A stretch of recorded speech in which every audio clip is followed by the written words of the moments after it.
Welcome to the Power 2 Pod. My name's Andy. And I'm Jason.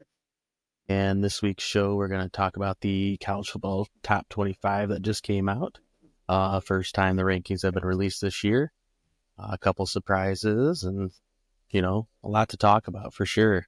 I want to start off with probably the team that feels slighted the most, which is probably going to be Indiana, coming in at the initial rankings in 8th. They're behind Tennessee with a loss, Penn State with a loss, Texas with a loss, Georgia with a loss, and Ohio State with a loss. So they got a lot of losses ahead of them. I can see where Indiana fans are coming from, feeling like they've been slighted, but at the same time, you got to look at who they've played. Yeah. Strength of schedule definitely takes a bigger toll than the eye test. But I mean, I feel like Indiana's passed the eye test very well. I mean, like you said, their schedule is not great, but they've also beat their opponents by a lot consistently. 40 points plus. In like 6 games this season, they've been putting it to them. So I mean, that's what you have to do. You look at for instance, I'll beat up on Penn State a little bit. They lost to Ohio State at home, and then they didn't look great against Bowling Green, to where Indiana's blowing those teams out, teams like that. And like I said, to me, Indiana passed the eye test, and I think they should be up, higher than Penn State and Texas. Yeah, for sure. If there's one team passing the eye test, it's Indiana. Like you said, they're beating anybody and everybody they come up against. Unfortunately for them, it's going to come down to kind of a one-game season. They have Michigan this week, and then they have Ohio State. And their entire season's basically going to come to Ohio State, I feel like. I feel like that's essentially their elimination game. With them sitting at 8 right now, I could see that being a de facto elimination game for Indiana. I don't see it being an elimination game for Ohio State. But for Indiana, it's essentially the one ranked team they'll play this year.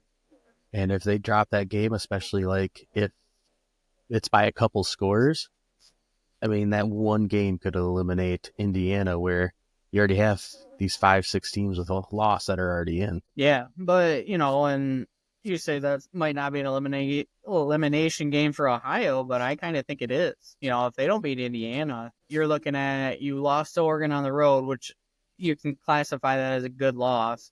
But if they don't beat Indiana, who have they beat? I mean, yeah, they beat Penn State. So I guess you do have one key victory there. But to me, if they drop it to Indiana and you're a 2-loss team, and like I said, your best win is against Penn State, I could see them being overlooked. But with the Big 12 being pretty weak, and the ACC really only having 1, maybe 2 teams getting in, Ohio State probably still have a really good chance of getting it in, even if they do drop to Indiana, but it definitely will hurt. And that's another reason why I'm surprised that they ranked Ohio State above Georgia. Obviously, I'm a Georgia fan, so I'm a little biased about that. And I'll be the first one to admit that right now Carson Beck is a liability for this Georgia team. But again, Georgia went to Texas and won, and their loss is to number 11 Alabama on the road. So it's, to me, you're doing apples to apples of good wins and good losses. I don't see where, they rank Ohio State higher. Yeah, and I hate the good losses tidbit. Like, I really do. Yeah. Like, a loss is a loss. I don't know. Notre Dame, if we're going to talk about bad losses, Notre Dame has the worst loss of any team. Probably, let's see, in the top 16, 17, 18, top 20 maybe even. Notre Dame has the worst loss, dropping that game to Northern Illinois at home in the fashion they did. And they're being punished for it. I mean, they're sitting at number 10 with their one loss. You got Boise at 12 with one loss. Alabama sitting there at 11 with 2 losses. SMU with 1 loss, all sitting right there. But yeah, I just hate the whole, it's a good loss. Ohio State's got a good loss to Oregon by a point. There is no good losses. Penn State's loss is a good loss because it's number 2 Ohio State. No, it's Yeah. still a loss. I get the, I feel like the wins are more important. Like the good wins should be the most important thing. And you look at Georgia and Oregon. Oregon's probably got the best win right now because it's over number 2 Ohio State. Just based on the rankings, Oregon has the best win. If you're looking just purely resume, I mean, Georgia's got the win over Texas, and who else is Georgia has ranked win over somebody else too, don't they? Clemson. They opened the season against Clemson. Who's just hanging on. I think that's it because now they're getting into the thick of it to where they play Ole Miss this week, which is a ranked matchup, and then Tennessee the following week, and then they close out with Georgia Tech. Yeah, so I mean, if you're looking at like probably best 2 wins, Georgia probably has the best 2 wins with the dismantling Clemson, who's barely hanging on, and then how they beat Texas. I mean, I feel like Texas win by Georgia was the most impressive win of the season so far. But they have that blemish on their schedule with falling to Alabama. Another interesting ranking is Tennessee at number 7. I'm not sure what Tennessee's really shown offensively last few weeks to get a ranking ahead of Indiana.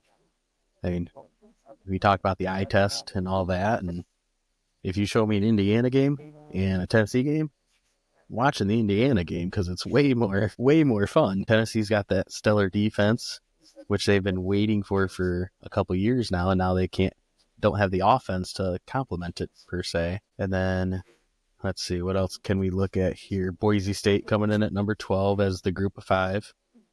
That's which I see them rising. I think they'll be higher.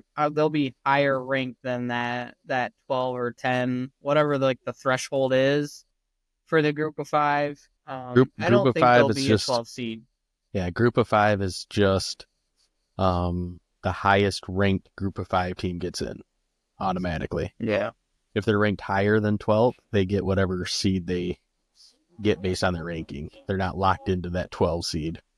But yeah, if they finish unblemished, I mean, you could see them getting to 10 or 8. I don't feel like they're not going to get into. I don't think they get into the territory of hosting a playoff game. No, I definitely see them in the 10. 5, 6, 7, 8 will all host playoff games. So I feel like Boise State ceiling's 9. I don't think there's any way Boise State goes higher than 9 because they're not going to let Boise State host a playoff game, let alone based on where they're at with the revenue that's coming. It's still a money game regardless.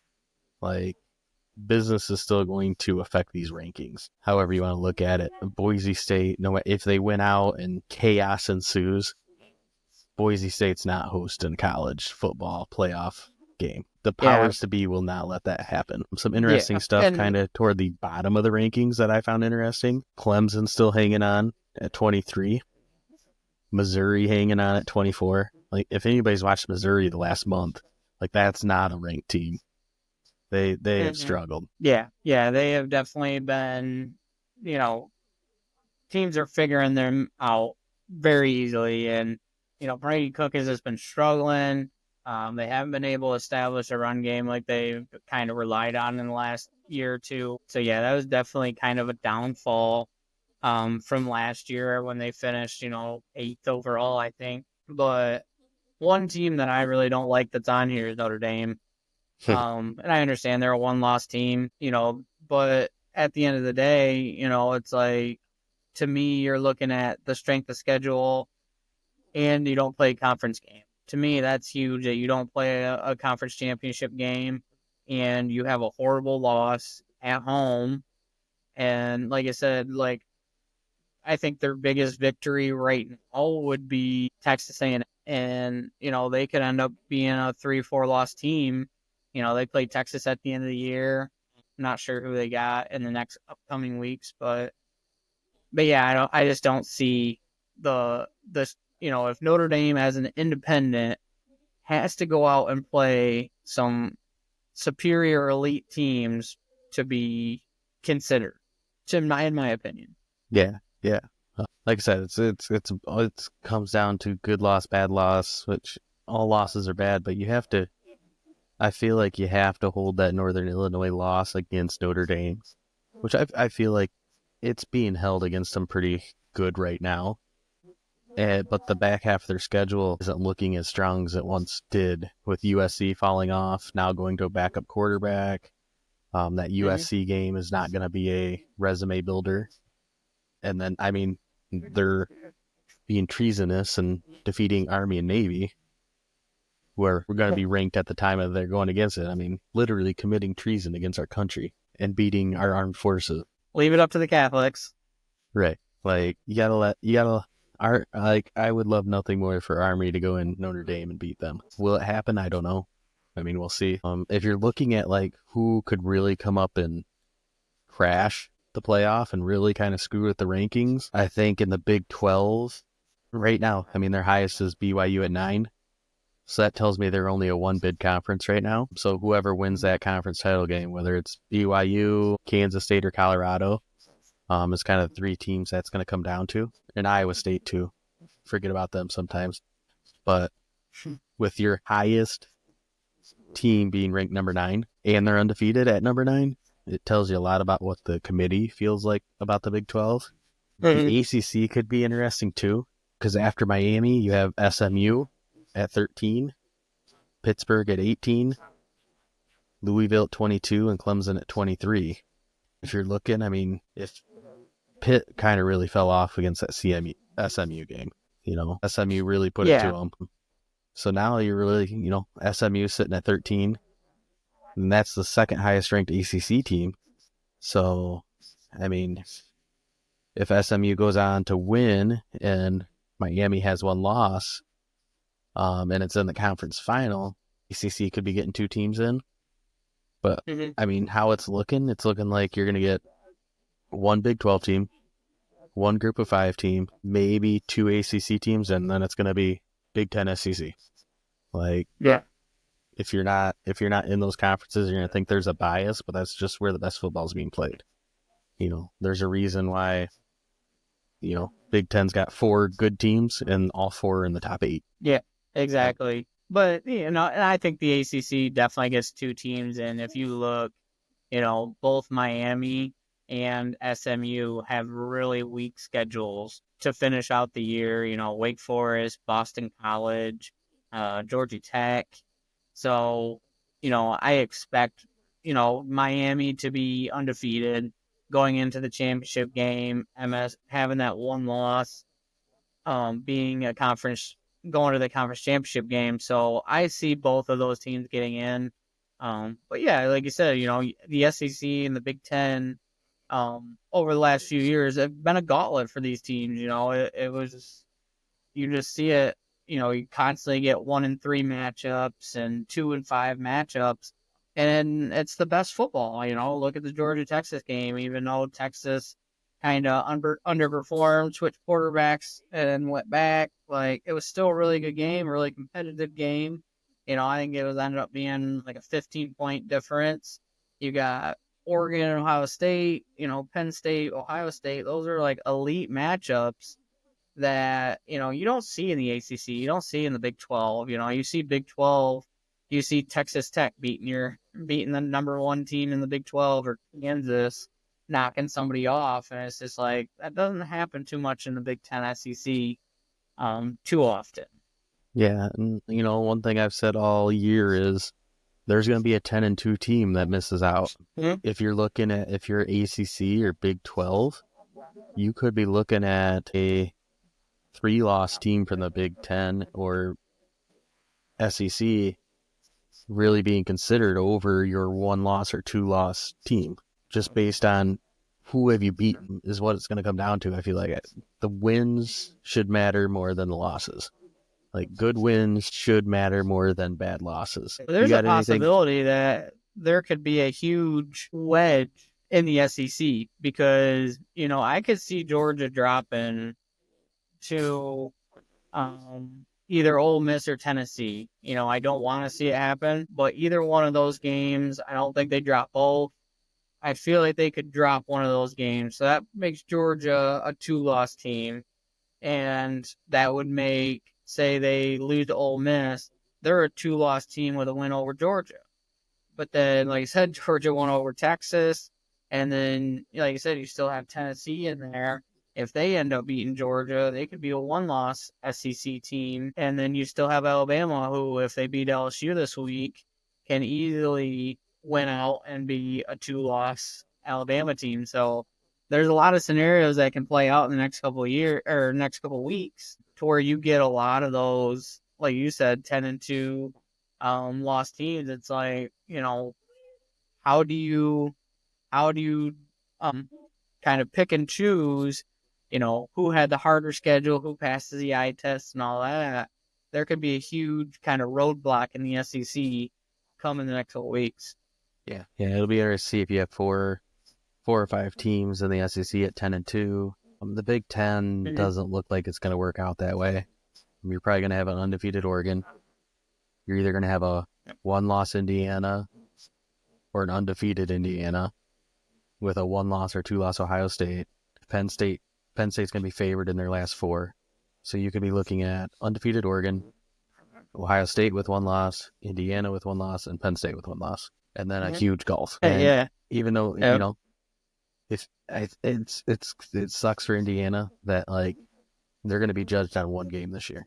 They're going to be judged on that Ohio State game. For better or for worse, that's just how it's going to work out this season based on their draw in the Big Ten. I was surprised to see Penn State ranked 6th. Committee members were asked about it, and they basically said body of work, and the offense has done enough that they're not worried about it, and Tyler Warren's a game changer, is basically what they said, and they attributed it to body of work.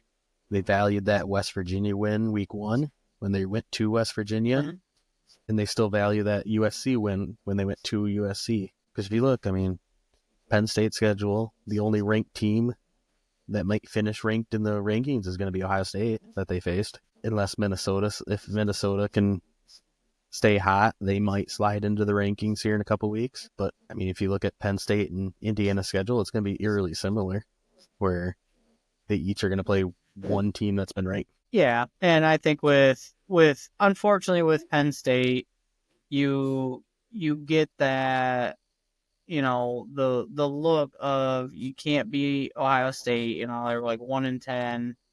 And it's like, yeah, the offense didn't look great against Ohio State, but also it's number 2 team in the nation. So, just look at Texas and Georgia. Like, yeah, Texas's offense was scoring 30, 40 points a game, and then all of a sudden they only score 15. So it's like you can't leave Penn State off this list because of a game against a number 2 opponent. Yeah, they got beat, but it was a competitive game. It was a one possession game. And like I said, if one or two of those plays pan out at the goal line, then it's a whole different conversation. And you might be thinking, why is Ohio State still being considered in this list? So is Penn State, should they be as ranked as high as they are? It's give or take, but I definitely don't think they should have been left off this list because of that. But like you said, it's hard because they get such scrutiny on, not being able to win the big games that they do play, and they don't look great against those teams. So. Right. Like I was coming in the rankings thinking Tennessee and Indiana at a minimum were going to be ahead of them just because Tennessee has a better win and Indiana doesn't have a loss. But hey, the committee obviously sees Penn State's body of work and seeing they're passing the eye test of sorts. I think that's about it for this college football playoff rankings review. First one we got 4 more weeks of this before it's all, sorts itself out, but it's fun to talk about. Like, subscribe, and review, and we'll talk to you guys later.